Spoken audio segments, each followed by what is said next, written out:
obviously the journey has been complete, at least for this portion of the season, and what the successful nature of what the season has already been for the Dallas Mavericks. You said it in a lot of words, but the bottom line is the Mavericks have had a successful season. Yeah. Going into this season, everybody, this is even before they even got Jason Kidd. We got to get out of the first round. They haven't been out of the first round since the championship run in 2011. So then you have a Cinderella 52-win regular season, wind up in fourth place in the West, and what did everybody say?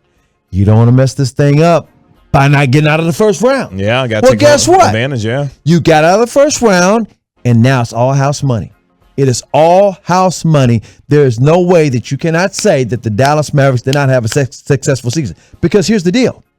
The team they're playing in the second round, the semifinals, is the Phoenix Suns, the team that had the best record in the NBA this year, a team that was in the NBA Finals last year, the team that's supposed to win the NBA championship. In other words, all the pressure is on the Phoenix Suns. You follow me? If the Dallas Mavericks do anything, it is gravy. There is no monkey on their backs. So enjoy this. Enjoy this, Maverick fans. Enjoy this, casual fans. It would be nice. Don't get me wrong. The Mavericks have lost 9 consecutive times to the Phoenix Suns. Mm-hmm. No, we're not saying, in the Phoenix Suns' own gym in Phoenix, in the Valley, they've lost. No, it don't matter where they played. Yeah, period. Period. They have lost 9 consecutive times. It doesn't matter who's on the roster, whether it was Dirk or Luka. It doesn't matter. Doesn't matter if the Phoenix Suns were terrible and the Mavericks were terrible. Doesn't matter. They've lost 9 consecutive times. So, in all reality, the Suns own the Mavericks until they beat them. Now, don't get me wrong. This configuration of the Dallas Mavericks with Spencer Dinwiddie, Davis Bertans, Jalen Brunson, who's been unleashed in the playoffs, the Suns ain't played them yet. Mm-hmm. So guess what? Anything can happen. But at the same time, there is no pressure on the Mavericks. It's all on the Suns in their heads. So Maverick fans, enjoy this. Just enjoy this. Everything the Mavericks do is gravy. It's funny you mentioned the fact that, of course, the Mavericks have lost 9 straight games to the Phoenix Suns, over the course of the 9 games. What have the Mavericks been known for this season? And what have they done better than anybody in the NBA? Oh, yes. They have stopped winning streaks, especially by powerful teams. Memphis had a 12-game longest winning streak in regular season history for the Grizzlies. Mavericks snapped it in Memphis. Chicago Bulls had a 9-game winning streak. Mavericks snapped it. The Mavericks have also come from behind in 18 straight games in the regular season, the most in the league, tied with Phoenix, I believe. Bottom line is this. They ain't scared of no team's winning streak.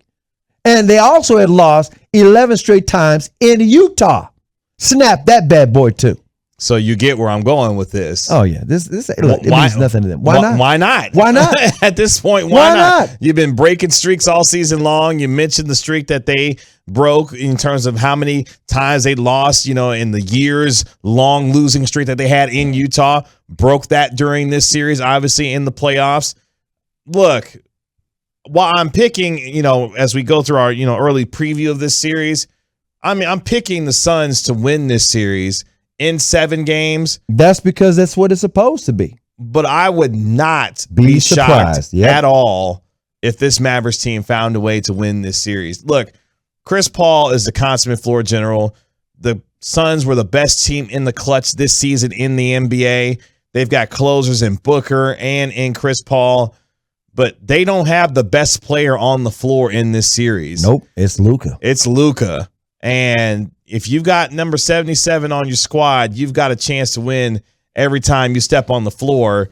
The question is, who's going to come with him? Jalen Brunson was spectacular in the first round against the Utah Jazz. I think a lot of that had to do with the kind of matchup that he had, because Utah, with that Olay defense on the perimeter between Mitchell and Conley and Bogdanovich at times, Royce O'Neal. Did you call that a Matador defense? I mean, yeah. Yeah. I mean, there's a reason why we got to stop at the Rudy Gobert slander when it comes to him on the defensive end.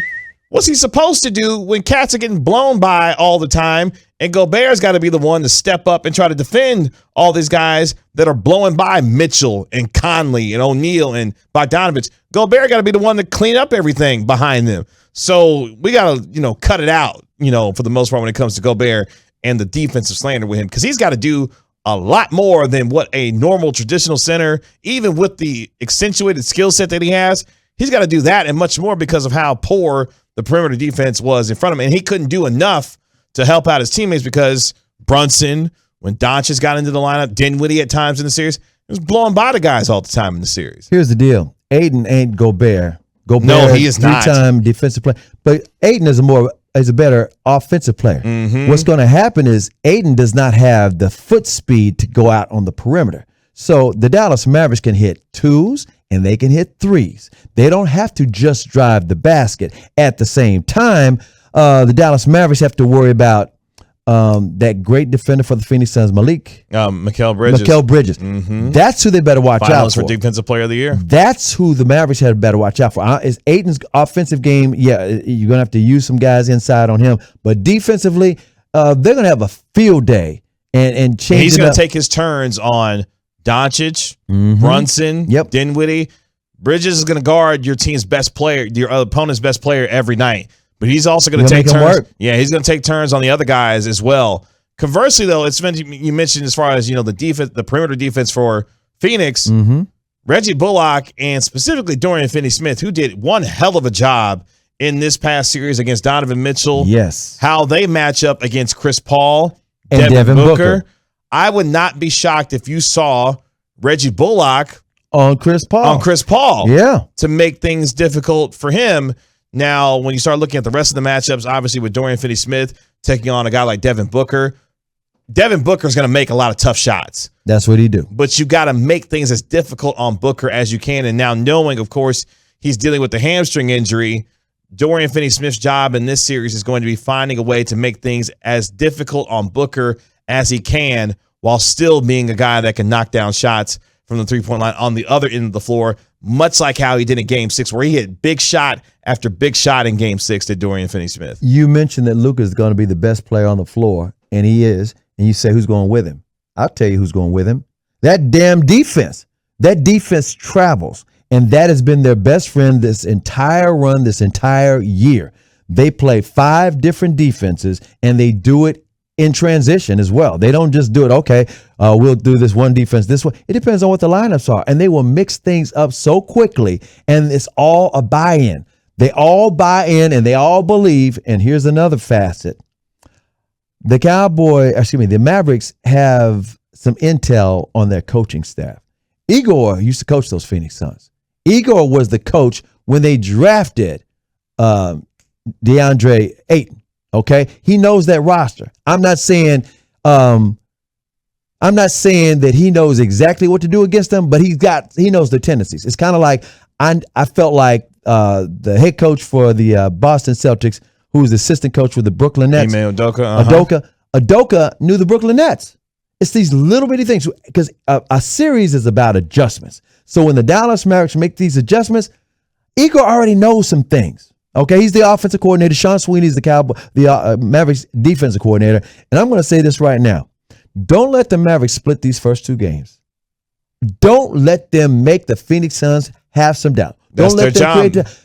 Jason Kidd out-coached old boy up there in Utah. Yeah, Quinn Snyder, yeah. Quinn Snyder, who's probably going to be moving on.